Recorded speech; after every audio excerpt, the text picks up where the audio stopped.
যাবতীয় প্রশংসা আল্লাহ রাব্বুল আলামিনের জন্য। দরুদ ও সালাম বর্ষিত হোক আমাদের প্রিয় নবী, শ্রেষ্ঠ নবী, মহানবী মুহাম্মদুর রাসূলুল্লাহ সাল্লাল্লাহু আলাইহি ওয়াসাল্লামের উপর। সম্মানিত উপস্থিতি, আল্লাহ তাআলার বড় নিয়ামত আমাদের জন্য যে তিনি আমাদেরকে ইসলামের পথে পরিচালিত করেছেন, এবং এই ইসলাম, এই দিন আল্লাহ তাআলার কাছে সর্বশ্রেষ্ঠ দিন।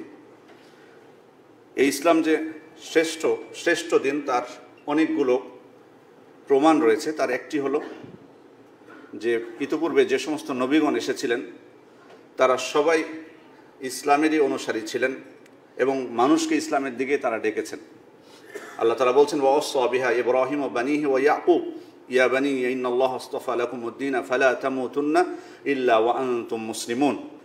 ইব্রাহিম আলাইহিস সালাম এবং ইয়াকুব আলাইহিস সালাম তাদের সন্তানদেরকে আদেশ করছেন যে আল্লাহ তাআলাই তোমাদের জন্য এই দিনকে পছন্দ করেছেন, অতএব তোমরা মুসলিম না হয়ে মারা যাবে না।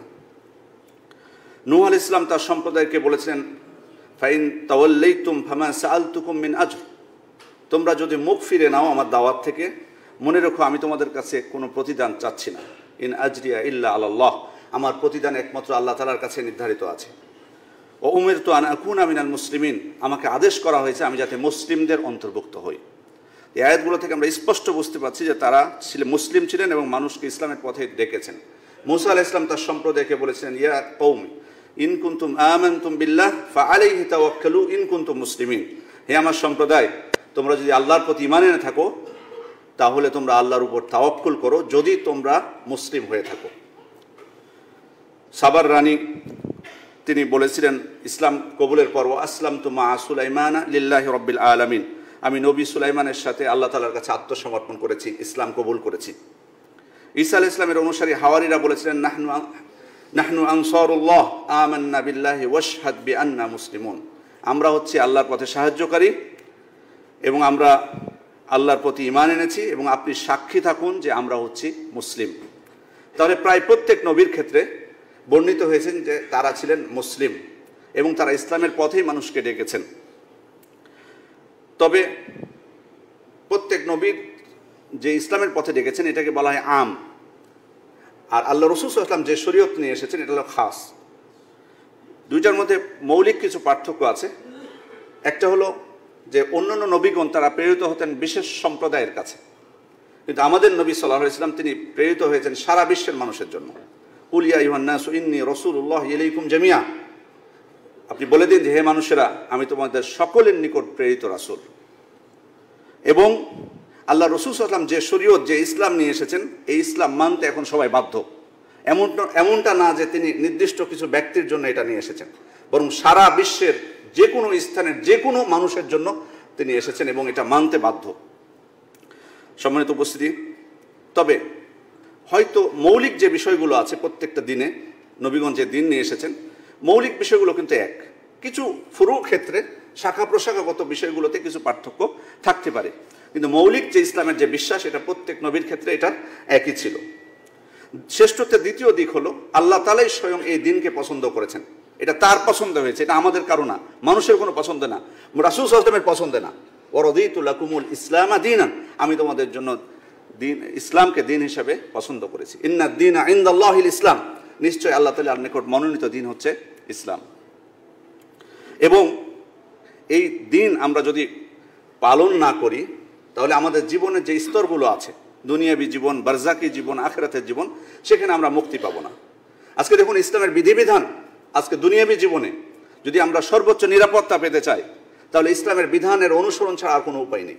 প্রত্যেকটা ক্ষেত্রে আপনি আপনার ব্যক্তিগত নিরাপত্তা বলুন, পারিবারিক নিরাপত্তা বলুন, নারীদের নিরাপত্তা বলুন, অমুসলিমদের নিরাপত্তা বলুন, প্রত্যেকটা ক্ষেত্রে ইসলামকে যদি আমরা অনুসরণ না করতে পারি তাহলে নিরাপদে আমরা থাকতে পারবো না। এরপরে দুনিয়ার জীবন যখন শেষ হবে, কবরে গেলেই কিন্তু প্রশ্ন আসবে, ওমা দীনুক, তোমার দিন কি? তো সে মুসলিম হিসেবে আমরা বিশ্বাস করি যে আমাকে উত্তর দিতে হবে যে ইসলাম। আমি ইসলাম ছাড়া অন্য কোনো দিনের বিষয়, অন্য কোনো ধর্মের কথা যদি বলি, নিশ্চয়ই সেটা ফেরেশতা গ্রহণ করবে না, সেটা নিশ্চয়ই আল্লাহ তাআলা গ্রহণ করবেন না। তাহলে সেখানেও দ্বিতীয় স্তরে যদি আমি মুক্তি পেতে চাই, কবরে যদি মুক্তি পেতে চাই, আমাকে বলতে হবে যে আমার দিন হচ্ছে ইসলাম। এরপর আখিরাতে আল্লাহ তাআলা বলছেন, ওমান ইয়াবতাগি গায়রাল ইসলামি দীনান ফালা ইউকবালা মিনহু ওয়া হুয়া ফিল আখিরাতি মিনাল খাসিরিন, যে ব্যক্তি ইসলাম ছাড়া অন্য কোনো দিন খোঁজে বা মানে, সেটা তার পক্ষ থেকে গ্রহণ করা হবে না এবং আখেরাতে সে ক্ষতিগ্রস্তদের অন্তর্ভুক্ত হবে। তাহলে সম্মানিত উপস্থিতি, দুনিয়ার জীবনে, কবরের জীবনে, আখেরাতের জীবনে প্রত্যেকটা স্তরে আমার ইসলাম প্রয়োজন। এবং দিন ইসলাম এমন একটা বিষয়, যে কোনো সৎ আমল আমরা যদি চাই যে আল্লাহ তাআলার কাছে কবুল হোক, তাহলে আমাকে আগে মুসলিম হতে হবে, তাছাড়া আল্লাহ তাআলার কাছে গ্রহণযোগ্য হবে না। পৃথিবীর সমপরিমাণ, জমিনের সমপরিমাণ যদি আপনি ভালো কাজ করেন, পৃথিবী ভর্তি ভালো কাজ করেন, কিন্তু আপনি ইসলাম কবুল করলেন না, তাহলে ওই আমল আল্লাহ তাআলার কাছে কোনো মূল্য নেই। ভালো কাজই আপনি করেছেন, ধরুন সমস্ত দরিদ্র মানুষকে আপনি সাহায্য করলেন, সমস্ত বিপদগ্রস্ত মানুষের বিপদ আপনি দূর করে দিলেন, সব কিছু করলেন, ভালো কাজ, কিন্তু ইসলাম কবুল না করলে গ্রহণ করবেন না। ওমা মানাহুম আন তুকবালা মিনহুম নাফাকাতুহুম ইল্লা আন্নাহুম কাফারু বিল্লাহি ওয়া বিরাসূলিহি। তাদের অর্থ সম্পদ দান গ্রহণ করা হয়নি, একটাই বাধাটা হচ্ছে তারা আল্লাহ এবং তার রাসূলের সাথে কুফরি করেছে। সুতরাং ভালো কাজ হলে যে হয়ে যাবে সেটা কিন্তু না, সম্মানিত উপস্থিতি। আর যদি মুসলিম আমরা হই, তাহলে অল্প ছোট্ট একটা কাজও যদি আমরা করি, আল্লাহ তাআলার কাছে এটার মূল্য অনেক। খেয়াল করে দেখুন, পৃথিবী ভর্তি আমল, সৎ আমল করার পরও ইসলাম কবুল না করার কারণে তার কোনো আমল আল্লাহ তাআলার কাছে কবুল হবে না। কিন্তু ইসলাম কবুল করার কারণে ছোট্ট একটা আমলের মূল্য আল্লাহ তাআলার কাছে অনেক। আল্লাহ রাসূল সাল্লাল্লাহু আলাইহি ওয়াসাল্লাম বলছেন, সহিহ বুখারীর বর্ণনা, বাইনামা রাজুলুন ইয়ামশি বিতরিক, একজন ব্যক্তি রাস্তায় পথ চলছিলেন, ফাওয়াজাদা গুসনা শাওকিন আলা তরিক, তিনি পথের মধ্যে কাঁটাওয়ালা একটা গাছ পেলেন, একটা ডাল পেলেন। ফাআখারাহু, তখন ওই রাস্তা থেকে ওই কাঁটাযুক্ত ডালটা উনি সরিয়ে ফেলে দিলেন, যাতে মানুষেরা কষ্ট না পায়, কোনো দুর্ঘটনা যাতে না ঘটে। আল্লাহ রাসূল সাল্লাল্লাহু আলাইহি ওয়াসাল্লাম বলছেন, ফাশাকারাল্লাহু লাহু, আল্লাহ তাআলা তার এই কাজটিকে মূল্যায়ন করলেন, ফাগফারা লাহু, এবং তাকে ক্ষমা করে দিলেন। ছোট্ট আমল, এটা কি খুব কষ্টের কাজ? কাঁটাযুক্ত হোক, কলা চোচা হোক, একটা কাঁচের টুকরা হোক, যেটাই হোক না কেন, রাস্তায় মানুষ কষ্ট পেতে পারে, একটা জিনিস শুধু আপনি রাস্তা থেকে উঠিয়ে ফেলে দেন, আল্লাহ তাআলা আপনাকে ক্ষমা করে দিবেন। ছোট্ট আমল। সুনানে আবু দাউদের বর্ণনা এসেছে, ফাআদখালাহুল জান্নাহ, আল্লাহ তাকে জান্নাতে প্রবেশ করাবেন, ছোট্ট একটা আমলের কথা বলে। এটা কিসের বরকতে? দিনের বরকতে, ইসলামের বরকতে। আমি ইসলাম কবুল করলেই তবে আমার এই মর্যাদা থাকবে, তাছাড়া যতই আমি আমল করি সেটা গ্রহণযোগ্য হবে না। ইসলামের শ্রেষ্ঠত্বের আরো দিক হলো যে যতক্ষণ এই জমিনে মুসলিম থাকবে ততক্ষণ পর্যন্ত কিয়ামত হবে না। লা তাকুমুস সাআতু হাত্তা লা ইউকালা ফিল আরদ আল্লাহ আল্লাহ, এই জমিনে যতক্ষণ আল্লাহ আল্লাহ বলার মানুষ থাকবে কিয়ামত সংগঠিত হবে না। ইসলামের শ্রেষ্ঠত্বের আরেকটি দিক হলো যে এই দিনের যে কিতাব, সেটা অন্যান্য কিতাবের উপর প্রাধান্য বিস্তারকারী, তদারককারী। আল্লাহ তাআলা বলছেন, ওয়া আনজালনা ইলাইকাল কিতাবা মুসাদ্দিকাল লিমা বাইনা ইয়াদাইহি মিনাল কিতাব ওয়া মুহাইমিনান আলাইহি, আমি আপনার কাছে এই কিতাব নাজিল করেছি সত্য সহকারে, এবং এই কিতাব হচ্ছে পূর্ববর্তী কিতাবসমূহের সত্যায়নকারী, ও মুহাইমিনান আলাইহি, এবং তার উপর প্রভাব বিস্তার করে। এই কিতাব আসার পর পূর্বের যে কিতাবগুলো সেগুলো রহিত হয়ে গেছে। সুতরাং এই দিনের যে কিতাব আল কোরআনুল কারীম, সেটা হচ্ছে সর্বশ্রেষ্ঠ কিতাব। এর মাধ্যমে এই দিনের মর্যাদা বা শ্রেষ্ঠত্ব প্রমাণিত হয়। এই দিনের নবী যিনি, তিনি হচ্ছেন সর্বশ্রেষ্ঠ নবী, তিনি হচ্ছেন শেষ নবী। মা কানা মুহাম্মাদুন আবা আহাদিম মির রিজালিকুম ওয়ালাকিন রাসূলুল্লাহি ওয়া খাতামান নাবিয়্যিন, মুহাম্মদ সাল্লাল্লাহু আলাইহি ওয়াসাল্লাম তোমাদের কোনো পুরুষ ব্যক্তির পিতা নন, কিন্তু তিনি হচ্ছেন আল্লাহর রাসূল এবং শেষ নবী। তাহলে এই নবী যে দিন নিয়ে এসেছেন এই নবী, তিনি হচ্ছেন সর্বশ্রেষ্ঠ নবী। এর মাধ্যমে ইসলামের শ্রেষ্ঠত্ব প্রমাণিত হয়। এই জন্য আল্লাহ রাসূল সাল্লাল্লাহু আলাইহি ওয়াসাল্লাম বলেছেন, লাউ আন্না মূসা কানা হাইয়ান মা ওয়াসিয়াহু ইল্লা ইয়াত্তাবিআনি, মূসা যদি বেঁচে থাকতেন তাহলে আমার অনুসরণ ছাড়া তার অন্য কোনো উপায় থাকতো না, উপায় ছিল না। তার মানে আল্লাহ রাসূল সাল্লাল্লাহু আলাইহি ওয়াসাল্লাম যখন দিন নিয়ে চলে আসবেন, তিনি বলছেন যে আরেকজন নবী হোক, কিন্তু সেও আমার অনুসরণ করতে বাধ্য। উনি তো নবী, উনি শরীয়ত নিয়ে এসেছেন, কিন্তু এরপর আল্লাহ রাসূল সাল্লাল্লাহু আলাইহি ওয়াসাল্লাম যখন চলে আসবেন তার আর কোনো উপায় নেই। ওই জন্য তিনি বলেছিলেন, মূসা আলাইহিস সালাম যদি আজকে জীবিত থাকতেন আমার অনুসরণ ছাড়া তার কোনো উপায় ছিল না। আর এই জন্য ঈসা আলাইহিস সালাম কিয়ামতের আগে যখন অবতরণ করবেন, তিনি কিন্তু আল্লাহ রাসূল সাল্লাল্লাহু আলাইহি ওয়াসাল্লামের যে শরীয়ত নিয়ে এসেছেন সেটাই তিনি অনুসরণ করবেন এবং সেটা অনুযায়ী তিনি ফয়সালা করবেন। সম্মানিত উপস্থিতি, এই ইসলামের বৈশিষ্ট্যের আরেকটি দিক হলো যে এটি আল্লাহ তাআলার পক্ষ থেকে, এই দিন আল্লাহ তাআলার পক্ষ থেকে। ওয়া আন্না হাযা সিরাতি মুস্তাকিমান ফাত্তাবিউহু, বলে দিন যে এটাই হচ্ছে আমার সরল পথ, ফাত্তাবিউহু, অতএব তোমরা এরই অনুসরণ করো। এবং এই ইসলাম যেমন আল্লাহ তাআলার পক্ষ থেকে, তেমনি এর বিধিবিধানগুলো পালন করতে হয় তার জন্যই, তার পক্ষ থেকে, এবং পালনও করতে হবে তার উদ্দেশ্যে, তার সন্তুষ্টির উদ্দেশ্যে। কুল ইন্না সালাতি ওয়া নুসুকি ওয়া মাহইয়ায়া ওয়া মামাতি লিল্লাহি রাব্বিল আলামিন, বলে দিন আমার সালাত, আমার কুরবানি, আমার হজ, আমার জীবন, আমার মৃত্যু, সব কিছু বিশ্ব প্রতিপালক আল্লাহ তাআলার জন্য। সম্মানিত উপস্থিতি, ইসলামের বৈশিষ্ট্যের আর একটি দিক হলো এই দিনের ব্যাপকতা, সার্বজনীন দিন। এই দিন শুধুমাত্র আখিরাতের সাথে সম্পৃক্ত নয়, বরং দুনিয়া এবং আখিরাতের সাথে সম্পৃক্ত।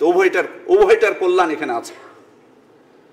এবং প্রত্যেকটা মানুষকে, পৃথিবীতে যত মানুষ আছে সবাইকে এই দিন অনুসরণ করতে হবে। এই দিক থেকে প্রত্যেকটা মানুষ, কেউ এর থেকে বাইরে নেই। এবং ইসলামের ব্যাপকতার আরেকটা দিক হলো যে ইসলাম শুধুমাত্র আত্মার দিকেও মনোযোগ দেয়নি শরীরকে বাদ দিয়ে, বা শরীর নিয়ে শুধু শরীরের সাথে শুধু সংযুক্ত নয় আত্মাকে বাদ দিয়ে, বরং আত্মা এবং শরীর দুটোকেই পবিত্র করার প্রতি গুরুত্ব আরোপ করেছে। আমার আত্মাকে যেমন শিরক মুক্ত করতে হবে, ঈমান দ্বারা ভরপুর করতে হবে, হিংসা বিদ্বেষ বাদ দিয়ে ভালোবাসায় পরিপূর্ণ করতে হবে, তেমনইভাবে শরীরের দেখুন ওযু, গোসল, পবিত্রতা, এগুলোর বিধান দিয়ে শারীরিক পবিত্রতার প্রতি গুরুত্ব আরোপ করা হয়েছে। আল্লাহ রাসূল সাল্লাল্লাহু আলাইহি ওয়াসাল্লাম শরীর যাতে সুস্থ থাকে এই জন্য অনেক তিনি নির্দেশনা দিয়েছেন, বিভিন্ন খাবারের নাম করেছেন, আরও কত প্রমাণ আছে। তাহলে বোঝা যাচ্ছে যে ইসলাম শুধুমাত্র শরীরকে বাদ দিয়ে আত্মার প্রতি গুরুত্ব দেয়নি, বা শুধুমাত্র আত্মাকে গুরুত্ব দিতে যে শরীরকে বাদ দেয়নি, বরং উভয়টার পবিত্রতার প্রতি গুরুত্ব দিয়েছে।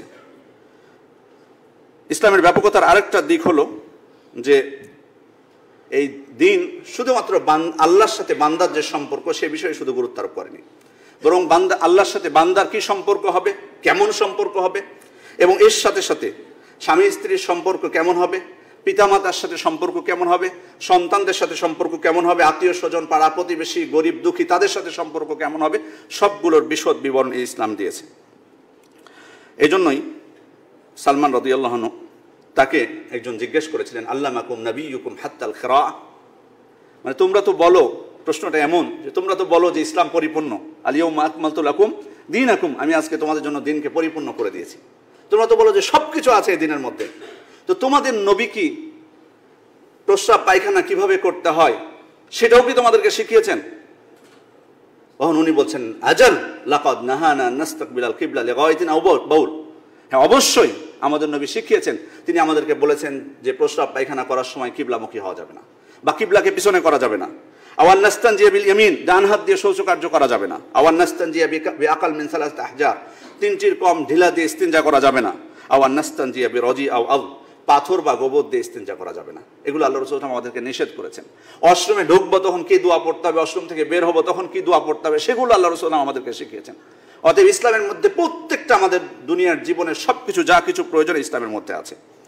সম্মানিত উপস্থিতি, ইসলামের শ্রেষ্ঠত্বের আরেকটা দিক হলো এই দিন হচ্ছে ভারসাম্যপূর্ণ। কোনোটাকে আরেকটার উপর প্রাধান্য দিয়ে আমাদেরকে বিপদে ফেলা হয়নি। ইসলাম দেখুন ব্যভিচারকে হারাম করেছে, ব্যভিচারকে হারাম করে দিয়েছে, কিন্তু তাই বলে মানুষের জৈবিক চাহিদাকে অস্বীকার করেনি, এই জন্য বিবাহের বিধান দিয়ে দিয়েছে। ইসলাম সুদকে হারাম করেছে, কিন্তু আমাদের অর্থনৈতিক চাহিদা আছে, এই জন্য ব্যবসাকে হালাল করে দিয়েছেন। ওয়াহাল্লাহুল বাইআ ওয়া হাররামা রিবা। এরপরে আমাদের খাবারের যে চাহিদা, ইসলাম অপবিত্র হারাম খাবার, আমাদের অপবিত্র খাবারগুলোকে আমাদের জন্য হারাম করে দিয়েছে, কিন্তু তাই বলে আমাদের যে ক্ষুধার তাড়না সেটাকে কিন্তু ইসলাম অস্বীকার করেনি। হালাল খাবারগুলো আমাদের জন্য, যেগুলো পবিত্র খাবার সেগুলো আমাদের জন্য হালাল করে দেওয়া হয়েছে। সম্মানিত উপস্থিতি, এবং মুসলিম হিসেবে শুধুমাত্র যে আমরা আল্লাহর হক নিয়ে ব্যস্ত থাকবো সেটা না, বরং আল্লাহর হক আদায়ের পাশাপাশি আরও দুনিয়াতে যে হকগুলো আছে সেই হকগুলো পালন করতে উৎসাহ দেওয়া হয়েছে।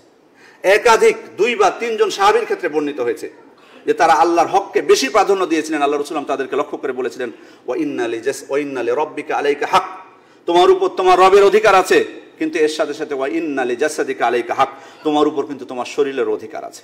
ওয়া ইন্না লিআইনিকা আলাইকা হক, তোমার উপর তোমার চোখের অধিকার আছে। ওয়া ইন্না লিজাওজিকা আলাইকা হক, তোমার উপর তোমার স্ত্রীর অধিকার রয়েছে।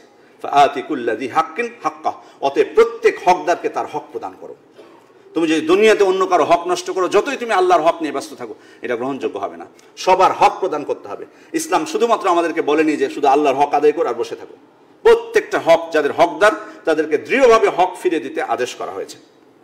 ওয়াবতাগি ফীমা আতাকাল্লাহু আদ-দারাল আখিরা ওয়ালা তানসা নাসীবাকা মিনাদ দুনিয়া, তোমাকে যা দেওয়া হয়েছে সেগুলো দ্বারা তুমি আখিরাতকে অন্বেষণ করো, কিন্তু দুনিয়ার অংশটা আবার ভুলে যেও না। একবার আপনি সন্ন্যাসী হয়ে যাবেন, দুনিয়া বিমুখ হয়ে যাবেন, দুনিয়ার কিছুই আপনি ভোগ করবেন না, এটা নয়। এই জন্য বলা হয় যে ফাইযা কুদিয়াতিস সালাতু ফান্তাশিরু ফিল আরদ, সালাত যখন শেষ হবে জমিনে ছড়িয়ে পড়ো। এবং আল্লাহর সন্তুষ্টি কামনা করো ও হালাল উপার্জন করো। সম্মানিত উপস্থিতি, ইসলামের শ্রেষ্ঠতার আরেকটি দিক হচ্ছে ইসলাম হচ্ছে বাস্তবতাকে গুরুত্ব দিয়েছে। ইসলাম বাস্তবের দিকে খেয়াল করেছে। প্রত্যেকটা বিধানের দিকে যদি আমরা খেয়াল করি, আমাদের মধ্যে কে এমন আছে যে ন্যায়পরায়ণ বিচারককে পছন্দ করে না? আমরা সবাই পছন্দ করি যে আমার ক্ষেত্রে ন্যায় বিচার করা হোক। আমরা সবাই পছন্দ করি যে আমার আমানতটা ফিরিয়ে দেখ। এখানে এমন কোনো ব্যক্তি পাবেন না যে কেউ চায় যে তার আমানতটা নষ্ট হোক, বা কেউ চায় যে তার ক্ষেত্রে অবিচার করা হোক, জুলুম করা হোক। দেখুন, ইসলাম কিন্তু সেটাই বলেছে, আমানতকে তার হকদারের কাছে ফিরিয়ে দিতে বলেছে। ইন্নাল্লাহা ইয়ামুরুকুম আন তুআদ্দুল আমানাতি ইলা আহলিহা ওয়া ইযা হাকামতুম বাইনান নাস আন তাহকুমু বিল আদল। তিনি আমানতদারকে তার হক ফিরিয়ে দিতে বলেছেন, এবং যখন তোমরা বিচার করবে তখন ন্যায় বিচার করবে। তাহলে বোঝা যাচ্ছে, দেখুন, আমরা যেটা চাই, যেটা পছন্দ করি, ইসলামও কিন্তু সেটা বাস্তবতার দিকে খেয়াল রেখেছে। আমরা কেউ চাই না যে আমার গীবত কেউ করুক। দেখুন, ইসলাম গীবতকে হারাম করে দিয়েছে। ওয়ালা ইয়াগতাব বা'দুকুম বা'দা। আমরা কেউ চাই না আমাদেরকে নিয়ে কেউ উপহাস করুক, ঠাট্টা তামাশা করুক। এমন কোনো ব্যক্তি পাবেন না যে সে চায় যে মানুষ তাকে নিয়ে ঠাট্টা মশকরা করুক। দেখুন, এটাও ইসলাম হারাম করে দিয়েছে। লা ইয়াসখার কওমুম মিন কওম। প্রত্যেকটা ক্ষেত্রে, এবং সম্মানিত উপস্থিতি, এভাবে প্রত্যেকটা বিধিবিধান যদি আমরা দেখি, যে জিনিসটা আমরা অপছন্দ করি সেটা ইসলাম সবার জন্য হারাম করে দিয়েছে। অতএব ইসলামের বিধানগুলো অত্যন্ত বাস্তবধর্মী। ইসলামের শ্রেষ্ঠত্বের বা সৌন্দর্যের আরও কিছু দিক হলো, যেমন ইসলাম মানুষকে সম্মানিত করেছে। ওয়ালাকাদ কাররামনা বানি আদম, আমি বনু আদমকে সম্মানিত করেছি। এবং আল্লাহ তাআলার কাছে এই মানুষরা কত সম্মানিত, বিশেষ করে যদি মুসলিম হয়ে থাকে। লা জাওয়ালুদ দুনিয়া আহওয়ানু ইনদাল্লাহি মিন কতলি রাজুলিন মুসলিম। আল্লাহ রাসূল সাল্লাল্লাহু আলাইহি ওয়াসাল্লাম বলছেন যে একজন মুসলিমকে হত্যা করার চেয়ে দুনিয়া পুরোটাই ধ্বংস হয়ে যাওয়া আল্লাহ তাআলার কাছে খুব সহজ। মানে দুনিয়া ধ্বংস হওয়ার থেকে আল্লাহ তাআলার কাছে বেশি কঠিন হচ্ছে একজন মুসলিমকে হত্যা করা। তাহলে আল্লাহ ইসলাম খেয়াল করে দেখুন, আল্লাহ তাআলা মানুষকে কিভাবে কত সম্মান দিয়েছেন, যে একটা প্রাণের কত মূল্য তার কাছে। অথচ এখন তো হত্যা রাহাজানি কত সহজ হয়ে গেছে। টুনকু একটা সামান্য কিছু কারণ হত্যা করে ফেলছে। নিজের সন্তানকে হত্যা করতে বাধে না। দেখলেন না, অন্যকে ফাঁসাতে যে, গত 2 দিন আগের ঘটনা, অন্যকে ফাঁসাতে যে নিজের কন্যা 14 বছর বয়সী 15 বছর বয়সী কন্যাকে হত্যা করেছে। নাউজুবিল্লাহ মিন যালিক। অথচ আল্লাহ তাআলার কাছে একটা প্রাণের মূল্য কত, তিনি বলছেন যে দুনিয়া ধ্বংস হয়ে যাওয়ার থেকে আল্লাহ তাআলার কাছে বেশি কঠিন একটা মানুষকে হত্যা করা। এই প্রাণ শুধুমাত্র, হ্যাঁ অবশ্যই মুসলিমদের ক্ষেত্রে অবশ্যই মর্যাদা বেশি, তার মুসলিমের প্রাণের মর্যাদা আল্লাহ তাআলার কাছে বেশি, কিন্তু তাই বলে যে কাফেরদের প্রাণের কোনো মূল্য নাই সেটা কিন্তু না। যদি জিম্মি হয়, আল্লাহ রাসূল বলছেন মান কাতালা মুআহাদান লাম ইয়ারিহ রাইহাতাল জান্নাহ, যে ব্যক্তি কোনো জিম্মিকে হত্যা করবে সে জান্নাতের সুগন্ধি পাবে না। আপনি জান্নাতের সুগন্ধি পাবে না, জান্নাতে যাওয়া তো দূরের কথা। এটা কোনো মুসলিম ব্যক্তিকে হত্যা করার কারণে বলা হয়নি, বরং যাকে হত্যা করা হয়েছে সে কিন্তু কাফের। কাফেরকে হত্যার ব্যাপারেই কথা বলা হচ্ছে। কাফেরকে বিনা কারণে আপনি হঠাৎ করে যে হত্যা করবেন এটা না। যুদ্ধের ময়দানের কথা আলাদা, কিন্তু আপনি স্বাভাবিক অবস্থায় আছে আর আপনি তাকে হত্যা করবেন, আল্লাহ রাসূল সাল্লাল্লাহু আলাইহি ওয়াসাল্লাম বলছেন সে জান্নাতের সুগন্ধিও পাবে না। তাহলে ইসলাম কিভাবে মানুষের অমুসলিমদের অধিকার কিভাবে সাব্যস্ত করেছে, তাদেরকে তাদের হক কিভাবে দিয়েছে। বরং তারা যদি সমস্যায় থাকে তাদেরকে আপনি সহযোগিতাও করতে পারবেন, বিপদে আপদে পড়লে আপনি তাদেরকে সহযোগিতাও করতে পারবেন। লা ইয়ানহাকুমুল্লাহু আনিল লাযিনা লাম ইউকাতিলুকুম ফিদ-দীন ওয়া লাম ইখরিজুকুম মিন দিয়ারিকুম আন তাবাররুহুম ওয়া তুকসিতু ইলাইহিম। আল্লাহ তাআলা তোমাদেরকে নিষেধ করেন না দ্বীনের ব্যাপারে, যারা তোমাদের সাথে যুদ্ধ করেনি অথবা তোমাদের বাড়িঘর থেকে তোমাদেরকে বের করে দেয়নি, তাদের প্রতি মহানুভবতা প্রদর্শন করতে এবং ন্যায় বিচার করতে আল্লাহ নিষেধ করছেন না। যারা তোমাদের উপর আক্রমণ করছে না, জুলুম করছে না, তোমাদের বাড়িঘর থেকে তোমাদেরকে বের করে দিচ্ছে না, তোমাদের সাথে যুদ্ধ করছে না, তাদের প্রতি তোমরা মহানুভবতা দেখাতে পারো। তাদের ক্ষেত্রে তোমরা ন্যায় বিচার করতে কোনো অসুবিধা নেই, তাদেরকে আপনি সহযোগিতা করতে পারবেন। এমনকি যুদ্ধের ময়দানে যদি যুদ্ধ সংঘটিত হয় মুসলিম এবং কাফেরদের মধ্যে, সেখানে যে প্রত্যেকটা কাফেরকে হত্যা করার আপনার কিন্তু অধিকার নেই। বরং শিশু যদি হয়, নারী হয়, বৃদ্ধ হয়, তারপরে অসুস্থ হয়, তাদেরকে হত্যা করতে আল্লাহ রাসূল সাল্লাল্লাহু আলাইহি ওয়াসাল্লাম নিষেধ করেছেন। তাহলে শুধুমাত্র মুসলিম যে তার প্রাণের প্রতি যে গুরুত্ব দেওয়া হয়েছে সেটা কিন্তু না, বরং কাফেরদের প্রাণেরও গুরুত্ব ইসলামে আছে। সম্মানিত উপস্থিতি, এরপরে নারীদের অধিকার। ইসলাম নারীদের অধিকার সব থেকে দিয়েছে। কোন দিক থেকে না, আমি যদি দ্বীনের অধিকার বা ধর্মীয় অধিকারের দিকে যাই, সেখানে তাদের পুরুষরা যেমন মসজিদে আসতে পারে, নারীদেরকেও কিন্তু সে সুযোগ দেওয়া হয়েছে। লা তামনাউ ইমা আল্লাহি মাসাজিদ আল্লাহ, তোমরা আল্লাহর বান্দীদেরকে মসজিদে আসতে বাধা দিও না। হ্যাঁ, তাদের দায়িত্বের দিকে, তাদের প্রকৃতি দায়িত্বের দিকে লক্ষ্য রেখে তাদের জন্য বাধ্যতামূলক করা হয়নি। বরং তাদেরকে উৎসাহ দেওয়া হয়েছে বাড়িতে পড়তে, কিন্তু তাদের জন্য কিন্তু পথ আটকে দেয়নি, বাধা দেওয়া নিষেধ করা হয়েছে। সুতরাং ইসলাম নারীদের অর্থনৈতিক বিষয়ে যান, সেখানে কিন্তু দেখুন ইসলাম নারীদেরকে কিভাবে উত্তরাধিকারী সম্পত্তি দান করেছে। আমরা তো শুধুমাত্র বা একদল আছে যারা ইসলাম বিদ্বেষী, শুধু তারা বলে যে ওই যে ভাই বোন বা ছেলে মেয়ে হলে তারা ছেলে পাবে, মেয়ের ডবল, শুধু ওটা নিয়ে বলে যে মেয়েদের প্রতি জুলুম করা হয়েছে। কিন্তু আসলে আমাদের উত্তরাধিকার সম্পত্তি সম্পর্কে যাদের জ্ঞান আছে, আমরা সবাই জানি যে সব অবস্থায় কিন্তু নারীদেরকে অর্ধেক দেওয়া হয়নি। কোনো কোনো জায়গায় এক সমান, কোনো ব্যক্তি মারা গেল, তার সন্তান সন্ততি আছে, তার পিতা মাতা বেঁচে আছে, তার পিতাও পাবে 6/1, মাও পাবে 6/1, সমান। বরং কোনো কোনো ক্ষেত্রে নারীরা বেশি পায়। ধরুন কোনো স্ত্রী লোক মারা গেল, তার কন্যা রেখে একটা, তার স্বামী বেঁচে আছে, এই অবস্থায় তার স্বামী পাবে 4/1 আর কন্যা পাবে অর্ধেক। তাহলে এখানে তার বাবার থেকে সে বেশি পেল, তার পিতার থেকে সে বেশি পাচ্ছে কন্যা হয়ে। সর্ব অবস্থানে এরকম আরো অনেক ক্ষেত্র আছে। সম্মানিত উপস্থিতি, যদি কোনো ক্ষেত্রে দেওয়া হয় সেটা অবশ্যই কারণ আছে, কারণ একটা পরিবারের ব্যয়ভার চাপিয়ে দেওয়া হয়েছে পুরুষদের উপর। সকল তার স্ত্রী সন্তানের চিকিৎসা থেকে শুরু করে, পোশাক থেকে শুরু করে, খাবার থেকে শুরু করে যাবতীয় দায়িত্ব পালন করতে হয় একজন পুরুষকে। আবার বিয়ের সময় মহৎ দিয়ে বিয়ে করতে হয়। আল্লাহ তাআলার পক্ষ থেকে এই দিন এসেছে, এবং একটা বিশ্বাস আমাদের মনে রাখতে হবে যে তিনি কারো উপর জুলুম করেন না। এই বিশ্বাস যদি আমাদের মধ্যে থাকে, আমি যদি মুসলিম হয়ে থাকি এবং এই বিশ্বাস যদি থাকে, তাহলে ইসলামের কোনো বিধান নিয়ে কোনো প্রশ্ন আমি তুলতে পারবো না। তুলবেন কেন? আল্লাহ তাআলা আমাদেরকে সৃষ্টি করেছেন। আমরা যদি প্রশ্ন করি আমাদের ভাইদেরকে যে আমাদেরকে এই পৃথিবী সৃষ্টি করেছেন কে, স্বভাবতই উত্তর আসবে আল্লাহ তাআলা সৃষ্টি করেছেন। আমরা যে খাচ্ছি, কে আমাদেরকে খাওয়াচ্ছেন? নিশ্চয়ই আল্লাহ তাআলা রিজিক দিচ্ছেন, তিনি জীবন দিয়েছেন আমাদেরকে, তিনি মৃত্যু ঘটাবেন, সব কিছু নিয়ামত তিনি আমাদেরকে দান করেছেন। কারণ এই বিশ্বাস আপনাকে অবশ্যই থাকতে হবে। শুধু মুসলিম কেন, মক্কার মুশরিকরা তো এই বিশ্বাস পোষণ করত যে আমাদেরকে সৃষ্টি করেছেন আল্লাহ তাআলা, আমাদেরকে রিজিক দেন আল্লাহ তাআলা, জীবন দেন, মৃত্যু দেন আল্লাহ তাআলা। তারা যদি বিশ্বাস করে থাকে, তাহলে মুসলিম হিসেবে কতটুকু বিশ্বাস আপনাকে থাকতে হবে? তা আপনি যদি এই বিশ্বাস পোষণ করেই থাকেন, এই বিশ্বাস পোষণ না করলে তো আপনি মুসলিম হতেই পারবেন না। তাহলে আল্লাহ তাআলা যদি আমাদের সৃষ্টিকর্তা হয়ে থাকেন, তিনি যদি আমাদের খাওয়ান পরান, তাহলে তার বিধানের বিষয়ে প্রশ্ন তোলার কে আপনি? তিনি আপনাকে এই দুনিয়াতে নিয়ে এসেছেন, তাহলে তার বিধান ক্ষেত্রে তিনি যে বিধান দিয়েছেন সেটার ক্ষেত্রে প্রশ্ন তোলার অধিকার আপনার আছে। তিনি আমাদেরকে সৃষ্টি করলেন, সব কিছু দিলেন, তারপরে আপনি সব নিয়ামত ভোগ করার পর বলতেছেন যে আল্লাহর এই বিধান আমাদের এই সমাজের জন্য প্রযোজ্য না। নাউযুবিল্লাহ মিন যালিক। অসম্ভব, এই অধিকার আমাদের নেই। যদি আপনার কাছে মনে হয় যে না এটা জুলুম, আপনি মনে করবেন যে আপনার বুঝতে ভুল আছে, আপনি ইসলামকে বুঝতে পারেননি, আল্লাহ তাআলার বিধানকে এখনো বুঝতে পারেননি। যদি বুঝতে পারতেন আপনি কখনো বলবেন না। আর যদি বুঝেও বলেন, তবু আমি ধরে নিলাম ঠিক আছে জুলুমই করা হয়েছে, তাতে আপনার কি আছে? আল্লাহ তাআলাই তো, তিনি আপনাকে দুনিয়াতে নিয়ে এসেছেন, তিনি সবকিছু দিয়েছেন। সুতরাং যদি জুলুম করে, অসুবিধা কোথায়? আপনার তো এখানে কথা বলার কোনো সুযোগ নেই। দুনিয়াতে আপনার বস আপনার উপর জুলুম করলে কথা বলার সাহস পান না। এই দুনিয়াতে যিনি নিয়ে এসেছেন তার ক্ষেত্রে কথা বলার আপনি কে? এত সাহস কোথা থেকে পান? সম্মানিত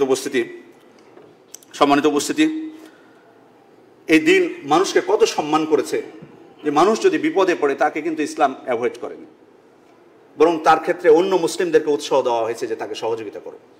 কেউ বিপদগ্রস্ত, তাকে অ্যাভয়েড করেনি। আল্লাহু ফি আউনিল আবদি মা কানাল আবদু ফি আউনি আখিহি। যখন কোনো বান্দা তার ভাইয়ের প্রয়োজনে নিয়োজিত থাকে, আল্লাহ তাআলা তার সহযোগিতায় নিয়োজিত থাকেন। কেন উৎসাহ দেওয়া হয়েছে? যাতে একজন ভাই আরেকজন ভাইকে সহযোগিতা করে, তার সাহায্যে এগিয়ে আসে। তার মানে একজন মানুষ বিপদে পড়লে তার প্রতিও ইসলাম গুরুত্ব দিয়েছে।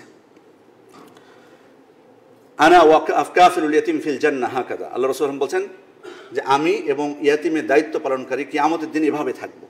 তিনি তার মধ্যমা এবং তর্জনী উঠিয়ে বলছেন এভাবে আমরা থাকবো। কেন উৎসাহ দেওয়া হয়েছে? কারণ অসহায়, ইয়াতিম অসহায়, উৎসাহ দিয়েছেন হোক ওই ইয়াতিম, তাই বলে ওকে মানুষ থেকে বাদ হয়ে যায়? ও তো একজন মানুষ, এখন বিপদগ্রস্ত, তার পিতা মারা গেছে, কিন্তু তাকে কিন্তু ইসলাম অবমূল্যায়ন করেনি, বরং তাকে যাতে মানুষ সর্বোচ্চ তার সাহায্যে এগিয়ে আসে সেজন্য উৎসাহ দিয়ে আল্লাহ রাসূল বলেছেন যে আমি এবং ইয়াতিমের লালন পালনকারী কিয়ামতের দিন এভাবে থাকবো। এটা মানুষের প্রতি মূল্যায়নের একটা অংশ ইসলামের। ইসলাম কোনো ব্যক্তি অসুস্থ হয়ে গেলে তাকে অবমূল্যায়ন করেনি, বরং তাকে মূল্যায়ন করেছে। ইযা মারিদাল আবদু আও সাফারা কুতিবা লাহু মিসলু মা কানা ইয়ামালু মুকিমান সাহিহান। কোনো ব্যক্তি যদি অসুস্থ হয় অথবা সফরে থাকে, তাহলে সুস্থ এবং মুকিম অবস্থায় থাকলে যে আমল করতো তার সব তার জন্য লিপিবদ্ধ করা হবে। সুবহানাল্লাহ। তো অসুস্থ হলে তো আমরা অনেক আমল কিন্তু করতে পারবো না। যারা সুস্থ আছেন হয়তো রাত্রে সালাত আদায় করেন, অসুস্থতার কারণে হয়তো আপনি পাচ্ছেন না, আল্লাহ তাআলা আপনার জন্য, যেহেতু আপনার নিয়ত ছিল কিন্তু আপনি পাচ্ছেন না, আপনার জন্য সওয়াব লিখে দিবেন। সুবহানাল্লাহ। মানুষ দেখুন আল্লাহ তাআলা অসুস্থ ব্যক্তি কিভাবে মূল্যায়ন করেছেন, যে এই অসুস্থ ব্যক্তিকে দেখতে যাওয়ার প্রতি গুরুত্ব আরোপ করেছেন। সে যখন অসুস্থ হয়, যতই তার কাছে টাকা পয়সা থাকুক, মানুষের প্রতি সে তাকিয়ে থাকে। আপনি যখন তাকে দেখতে যাবেন সে কিন্তু খুশি হবে। মা মিন মুসলিমিন ইয়াউদু মুসলিমান গুদওয়াতান ইল্লা সাল্লা আলাইহি সাবউনা আলফা মালাকিন হাত্তা ইউমসিয়া। যখন কোনো ব্যক্তি অপর মুসলিম অসুস্থ ভাইকে সকালে দেখতে যায়, তাহলে ফেরেশতারা তার জন্য সন্ধ্যা পর্যন্ত দোয়া করতে থাকে। ওয়াইন আদাহু আশিয়াতান ইল্লা সাল্লা আলাইহি সাবউনা আলফা মালাকিন হাত্তা ইউসবিহা। আর যদি সন্ধ্যায় দেখতে যায়, সকাল পর্যন্ত ফেরেশতারা তার জন্য 70,000 ফেরেশতা, সকাল পর্যন্ত 70,000 ফেরেশতা তার জন্য দোয়া করতে থাকেন। সুবহানাল্লাহ। শুধু দেখতে যাওয়ার কারণে, আপনি দেখতে যাবেন, তাকে দেখে আসবেন, তার জন্য একটু দোয়া করে আসবেন, সাক্ষাৎ করে আসবেন, সন্ধ্যায় গেলে সকাল পর্যন্ত 70,000 ফেরেশতা দোয়া করবে। এটা গুরুত্ব কি দিয়েছে? অসুস্থ ব্যক্তিকে গুরুত্ব দেওয়া হয়েছে, যাতে অসুস্থ ব্যক্তি তিনি যে অসুস্থ হয়েছেন বলে যে তার কোনো মূল্য নাই সেটা না, বরং সর্বোচ্চ গুরুত্ব যাতে আমরা দিই। একজন মানুষ মারা গেল, মারা গেলে যে তার আর কোনো মূল্য নাই, তার তো প্রাণ নেই, তাই বলে কি তার কোনো মূল্য নেই? না, ইসলাম বলছে কাসরু আযমিল মাইয়িত কা কাসরি হাইয়ান, অর্থাৎ জীবিত ব্যক্তির হাড় ভাঙা যেমন অপরাধ, মৃত ব্যক্তির হাড় ভাঙাও তেমনই অপরাধ। একই, মানে আপনি তাকে কষ্ট দিতে পারবেন না। দুনিয়াতে আপনি যেমন কাউকে আঘাত করতে পারবেন না, একজন মানুষ মারা যাওয়ার পর তাকে আঘাত করার আমাদের অধিকার নেই। একই সমান অপরাধ। আপনি বলবেন যে মারা গেছে, এর আর কোনো মূল্য নেই, সে তো কবরে মাটি চাপা দিয়ে চলে আসবো না, তাকে সর্বোচ্চ সম্মান দিতে বলা হয়েছে। শুধু এই শারীরিক আঘাত নয়, কোনোভাবে নাই, তাকে গালিগালাজও করা যাবে না। লা তাসুব্বুল আমওয়াত, মৃত ব্যক্তিদেরকে তোমরা গালি দিও না। ফাইন্নাহুম কদ আফতাউ ইলা মা কদ্দামু, কারণ তাদের স্বীয় কর্মফল পর্যন্ত পৌঁছে গেছে। দেখুন তাকে যে কাফন দিবে, তাকে যে গোসল করাবে, তারও সওয়াব আল্লাহ তাআলা লিপিবদ্ধ করে দিয়েছেন। জানাজার সালাতে যারা উপস্থিত হবে তার জানাজায়, শুধুমাত্র জানাজায় উপস্থিত হলে 1 কিরাত নেকি, দাফন সহ যদি থাকি তাহলে 2 কিরাত নেকি। এক একটি কিরাত হচ্ছে এক একটি বড় পাহাড়ের সমান, উহুদ পাহাড়ের সমান। কেন? এটা হচ্ছে কারণ ইসলাম মৃত মানুষকেও মূল্যায়ন করেছে। মারা যাওয়ার পর যে তার মূল্য নেই সেটা নয়, তাকে কবরে ফেলে দিয়ে তার কোনো মূল্য নেই না, তারপরও বলা হচ্ছে কি সাল্লাল্লাহু আলাইহি তাসবিত, সাল্লাল্লাহু আলাইহি তাসবিত, তোমরা ইস্তাগফিরু লিআখিকুম ওয়া সাল্লাল্লাহু আলাইহি তাসবিত, তোমাদের ভাইয়ের জন্য তোমরা ক্ষমা প্রার্থনা করো এবং তার দৃঢ়তার জন্য আল্লাহ তাআলার কাছে চাও। এবং সে মারা যাওয়ার পর দান সদাকা এবং দোয়া করতে তো আমাদেরকে আদেশ করা হয়েছে। তাহলে দেখুন ইসলাম কিভাবে মানুষকে মূল্যায়ন করেছে, তার জীবিত অবস্থায় মূল্যায়ন করেছে, মৃত্যুর পরে মূল্যায়ন করেছে। তাকে যেমন আঘাত করা যাবে না, তাকে গালি দেওয়া যাবে না, কিছুই করা যাবে না, বরং তার জন্য ভালো কামনা করতে হবে আল্লাহ তাআলার কাছে। শুধু তাই নয়, ইসলাম প্রাণীর অধিকার কিভাবে সংরক্ষণ করেছে। প্রাণীর দিকে যদি যাই, আমরা অনেক ঘটনা জানি এ বিষয়ে। একটা চড়ুই পাখি, একটা ছোট্ট একটা পাখি, আপনি তাকে শিকার করে জবাই করে খাওয়া আমাদের জন্য বৈধ করে দেওয়া হয়েছে, কিন্তু অন্যায়ভাবে তাকে হত্যা করা, বিনা কারণে হত্যা করা, এটা হারাম করে দেওয়া হয়েছে। কোনো বর্ণনা এসেছে কিয়ামতের দিন তাকে জবাবদিহি করতে হবে এই ছোট্ট একটা পাখি মারার কারণে। কুকুরকে পানি পান করানোর মাধ্যমে একজন অশ্লীল কাজ করা একজন নারী জান্নাতের সুসংবাদ তাকে দেওয়া হয়েছে। পতিতা একজন নারীকে জান্নাতের সুসংবাদ দেওয়া হয়েছে। উল্টো দিকে আবার বিড়ালকে কষ্ট দেওয়ার কারণে একজন নারী জাহান্নামে গেছে। শুধুমাত্র বেঁধে রেখেছিল, তাকে কোনো খাবার দেয়নি বা ছেড়েও দেয়নি। এই অপরাধে, এটি হচ্ছে সহিহ মুসলিমের বর্ণনা, এই অপরাধে আল্লাহ তাআলা তাকে জাহান্নামে দিয়েছেন। তাহলে যদি একটু খেয়াল করি, দেখুন ইসলাম একটা কুকুরের অধিকার রক্ষা করেছে, একটা বিড়ালের অধিকার কিভাবে রক্ষা করেছে, একটা ছোট্ট পাখির অধিকার কিভাবে রক্ষা করেছে। ইসলাম যদি ছোট্ট ছোট্ট প্রাণীর অধিকারগুলো রক্ষা করে থাকে, তাহলে আমি আপনি কিভাবে ভাবতে পারি যে ইসলাম অমুসলিমদের অধিকার দেয়নি, নারীদের অধিকার দেয়নি। ইসলাম যদি ছোট্ট এই প্রাণীগুলোর অধিকার সংরক্ষণ করে থাকে, উটের ক্ষেত্রে আরো অন্য প্রাণীর ক্ষেত্রে আরো অনেক বর্ণনা এসেছে, কোনোভাবে তাকে কষ্ট দেওয়া যাবে না। তাহলে একটা ছোট্ট প্রাণী বিড়াল, যে মানুষ না, সে অভুক্ত থাকার কারণে, খাবার না দেওয়ার কারণে যদি জাহান্নামে যেতে হয়, তাহলে এমনি মানুষের সাথে খারাপ আচরণ করলে ইসলামের বিধান সেক্ষেত্রে কি হতে পারে। সম্মানিত উপস্থিতি, এজন্যই অবশ্যই আমি মুসলিম হয়েছি, অবশ্যই আমার ইসলামের প্রতি আমার শ্রদ্ধাবোধ থাকতে হবে, ইসলামকে বুঝতে হবে এবং দিন ইসলামই আমাদের জন্য কল্যাণকর সেটা আমাকে বিশ্বাস করতে হবে এবং নিজেকে ধন্য মনে করতে হবে যে আল্লাহ তাআলা আমাকে ইসলামের পথে পরিচালিত করেছেন।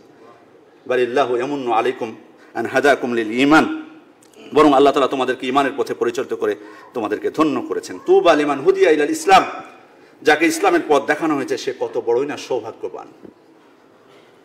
ওয়ালাকিন্নাল্লাহ হাব্বাবা ইলাইকুমুল ঈমানা ওয়া যায়্যানাহু ফী কুলুবিকুম, বরং আল্লাহ তাআলা ইসলামকে তোমাদের প্রিয় করে দিয়েছেন, ঈমানকে তোমাদের প্রিয় করে দিয়েছেন এবং তোমাদের জন্য সেটাকে হৃদয়গ্রাহী করে দিয়েছেন। ওয়া কাররাহা ইলাইকুমুল কুফরা ওয়াল ফুসুক, এবং কুফর এবং ফাসিকি কাজকে তোমাদের জন্য অপছন্দ করে দিয়েছেন। অতএব অবশ্যই আমরা বিশ্বাস করি যে আল্লাহ তাআলা আমাদেরকে ঈমানের পথে পরিচালিত করেছেন, ইসলামের পথে পরিচালিত করেছেন। এই জন্য আমরা নিজেদেরকে ধন্য মনে করি, কারণ এটা আল্লাহ তাআলার পক্ষ থেকে। কুল বিফাদলিল্লাহি ওয়া বিরহমাতিহি ফাবিযালিকা ফালইফরাহু, বলুন এটা আল্লাহর অনুগ্রহ এবং তারই দয়া হয়েছে। অতএব আমরা যাতে খুশি থাকি, ইসলাম কবুল করার কারণে যাতে আমার অন্তর থেকে খুশি থাকি যে হ্যাঁ আল্লাহ তাআলা আমাকে হেদায়েত দান করেছেন।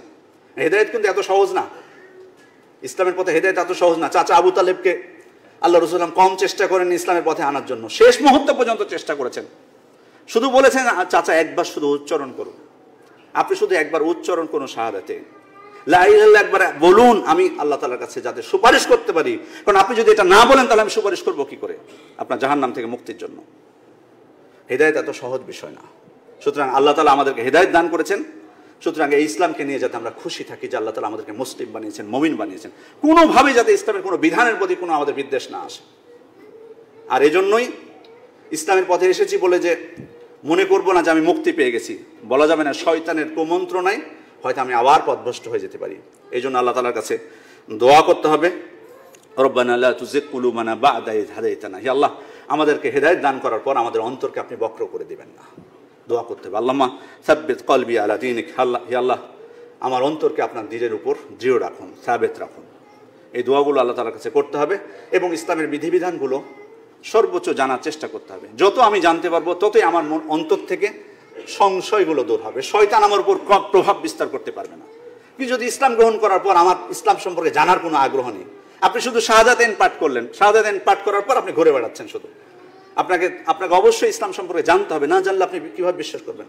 এই কারণে অমুসলিমরা যত সংশয় আপনাকে দেখাবে ততই আপনার ঈমান দুর্বল হয়ে যাবে। কিন্তু যদি আপনি জানেন ইসলামের বিধান সম্পর্কে, আপনি তখন দৃঢ় থাকতে পারবেন। আল্লাহ তাআলার কাছে দোয়া করি, তার শুকরিয়া আদায় করি যে তিনি আমাদেরকে মুসলিম ইসলামের পথে পরিচালিত করেছেন। এই জন্য আল্লাহ তাআলার কাছে তার প্রশংসা করবো আলহামদুলিল্লাহ, এবং দোয়া করি আল্লাহ তাআলার কাছে তিনি যাতে আমাদেরকে ইসলামের উপর মৃত্যু পর্যন্ত দৃঢ় রাখেন এবং তিনি কবরের বারজাকি জীবনে এবং আখিরাতের জীবনে আমাদেরকে মুক্তি দান করেন। আমিন। বারাকাল্লাহু লানা ওয়া লাকুম ফিল কুরআনিল মাজিদ ওয়া নাফা'নি ওয়া ইয়্যাকুম বিমা ফীহি ওয়া ফিস-সুন্নাতিল মুস্তাফা মিনাল আয়াতি ওয়া যিকরিল হাকীম। আকুলু মা তাসমাউন ওয়া আস্তাগফিরুল্লাহ লি ওয়া লাকুম ওয়া লিজামিইল মুসলিমিন মিন কুল্লি যামবিন ফাস্তাগফিরুহু ওয়া তুবু ইলাইহি ইন্নাহু হুয়াত তাওয়াবুর রহিম।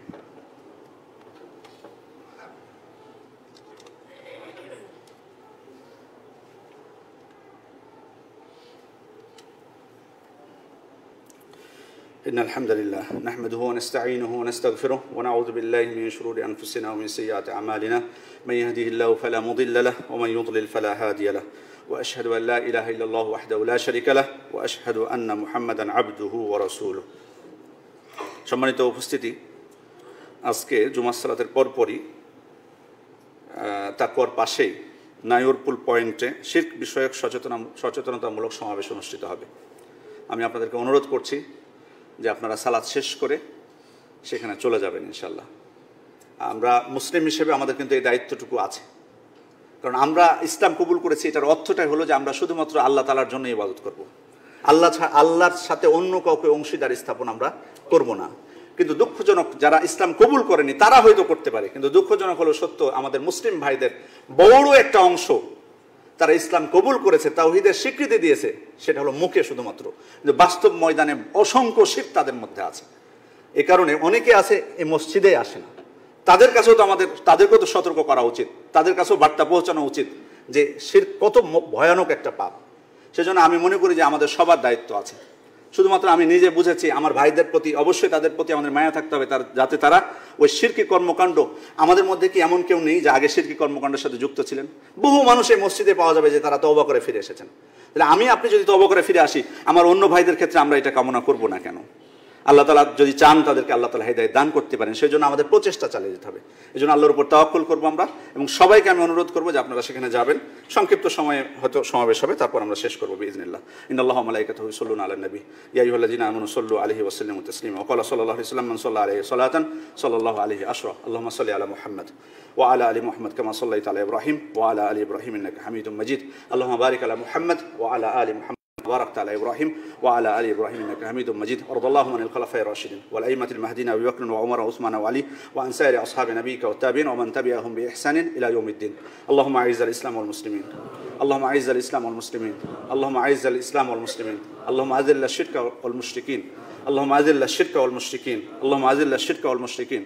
اللهم انصر المسلمين في كل مكان، اللهم انصر المسلمين في فلسطين، اللهم انصر المسلمين في غزة، اللهم انصر المسلمين في كشمير، اللهم انصر المسلمين في كل مكان يا رب العالمين. ربنا ظلمنا أنفسنا وإن لم تغفر لنا وترحمنا لنكونن من الخاسرين. ربنا آتنا في الدنيا حسنة وفي الآخرة حسنة وقنا عذاب النار. اللهم اشف مرضانا وارحم موتانا واغفر لنا جميعا يا رب العالمين.